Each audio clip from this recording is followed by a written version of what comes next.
जय सिया राम। इस अंक में याज्ञवल्क्य जी मुनि भरद्वाज जी को शिव जी के चरित्र की कथा सुना रहे हैं। शंभु चरित सुनी सरस सुहावा, भरद्वाज मुनि अति सुख पावा।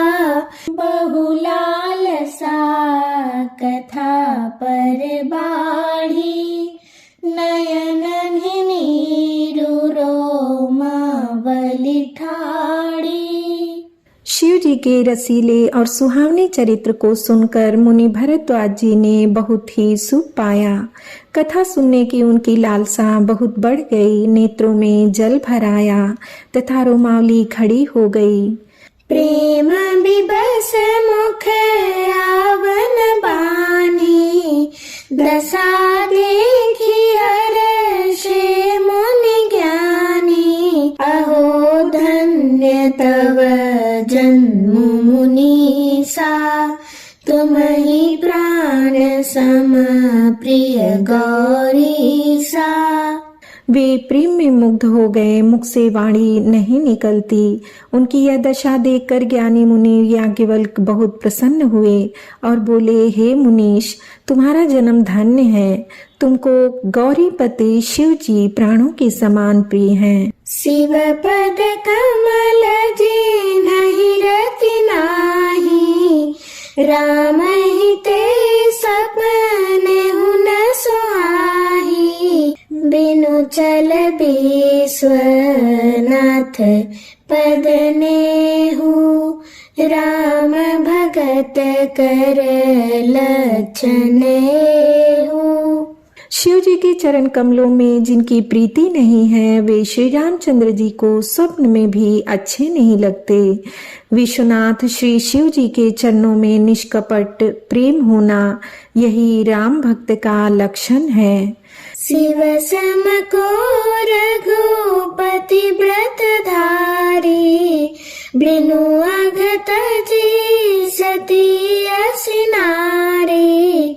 पनु करि रघुपति भगति दिखाई, को शिव सम राम ही प्रिय भाई। शिव जी के समान रघुनाथ जी की भक्ति का व्रत धारण करने वाला कौन है, जिन्होंने बिना ही पाप के सती जैसी स्त्री को त्याग दिया और प्रतिज्ञा करके श्री रघुनाथ जी की भक्ति को दिखा दिया।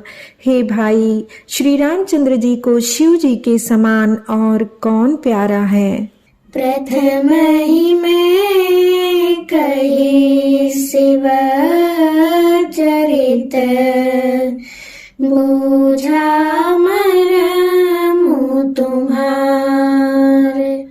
सुचि सेवक तुम राम के, रहित समस्त विकार।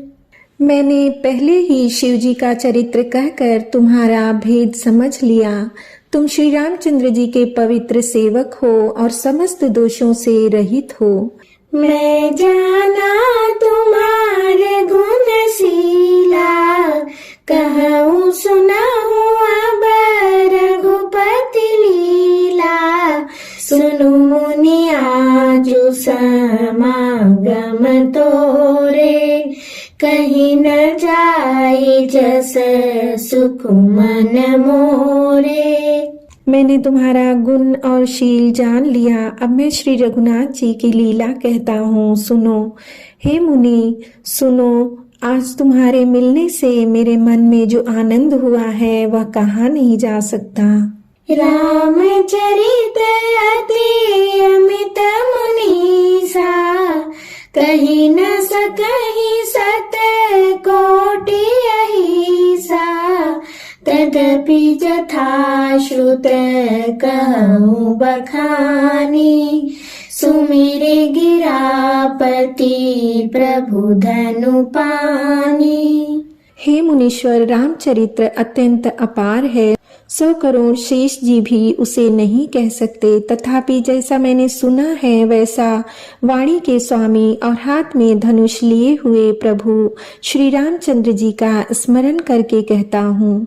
सारद दारुणारि सम स्वामी, राम सूत्रधर अंतर जामी। जहीं पर कृपा करहीं जनु जानी, कबीर अजिर न जावहीं बानी। सरस्वती जी कठपुतली के समान है और अंतर्यामी स्वामी श्री रामचंद्र जी सूत पकड़कर कठपुतली को नचाने वाले सूत्रधार हैं।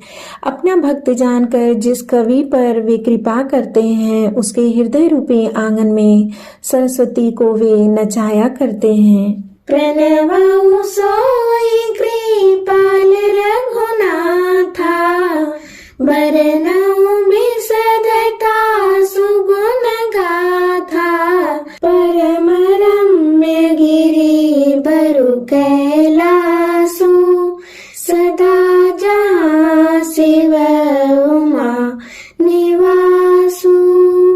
उन्हीं कृपालु श्री रघुनाथ जी को मैं प्रणाम करता हूँ और उन्हीं के निर्मल गुणों की कथा कहता हूँ। कैलाश पर्वतों में श्रेष्ठ और बहुत ही रमणीय है, जहाँ शिव पार्वती जी सदा निवास करते हैं। सीत तपोधन जोगी जन, सुर किन्नर मुनि वृंद। बसहि तहाँ सुकृति सकल, सेवहि शिव सुख कंद। सिद्ध तपस्वी योगी गण देवता किन्नर और मुनियों के समूह उस पर्वत पर रहते हैं। वे सब बड़े पुण्यात्मा हैं और आनंद कंद श्री महादेव जी की सेवा करते हैं। हरिहर विमुख धर्म रति नाही, ते नर तहाँ सपने नहीं जाही। कहीं गिरि पर्वत बिटप विशाला, नित नूतन सुंदर सब काला। जो भगवान विष्णु और महादेव जी से विमुख है और जिनकी धर्म में प्रीति नहीं है, वे लोग स्वप्न में भी वहां नहीं जा सकते। उस पर्वत पर एक विशाल बरगद का पेड़ है जो नित्य नवीन और सब काल अर्थात 6 ऋतुओं में सुंदर रहता है। त्रिविध समीर सुशीतल छाया, शिव विश्राम बीटप श्रुति गाया।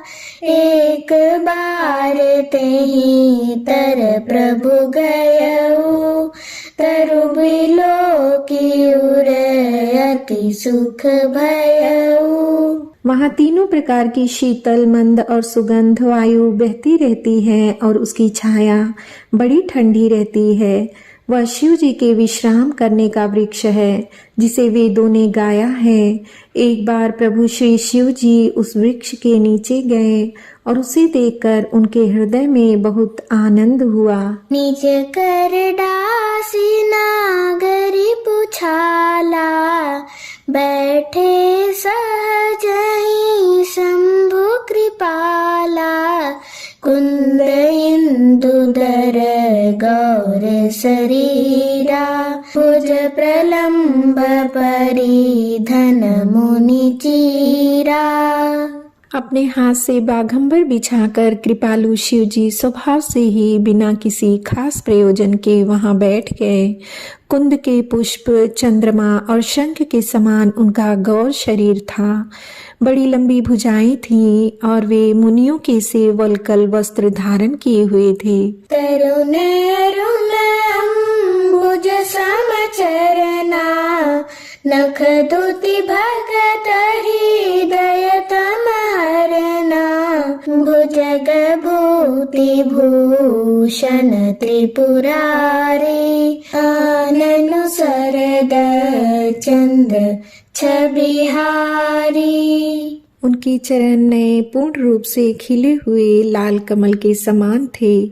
नखों की ज्योति भक्तों के हृदय का अंधकार हरने वाली थी। सांप और भस्म ही उनके भूषण थे और उन त्रिपुरासुर के शत्रु शिव जी का मुख शरद अर्थात पूर्णिमा के चंद्रमा की शोभा को भी हरने वाला था। जटा मुकुट सुर सरित सिर लोचन नलिन विशाल नीलकंठ लावण्य निधि सोहबाल विधुबाल। उनके सिर पर जटाओं का मुकुट और गंगा जी शोभायमान थी। कमल के समान बड़े बड़े नेत्र थे।